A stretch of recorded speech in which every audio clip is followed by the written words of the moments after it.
Good evening সবাইকে। আজকে আবারও নতুন একটা মিনি ব্লগ নিয়ে তোমাদের সামনে চলে এলাম। আর আজকে শুরু করছি আমার এই ছোট্ট বাগানটা দিয়ে। দেখো কি কি হয়েছে আমার ছাদের বাগানে। ছোট ছোট বেগুন ধরেছে, টুকটাক ছোট ছোট কালো পিঁপড়ে, অনেক কটা ফুল হয়েছে। ছোট গাছ কিন্তু অনেক কটা বেগুন।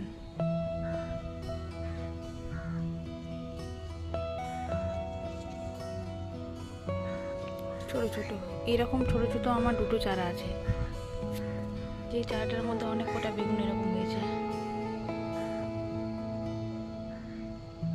কেমন লাগছে জানিও।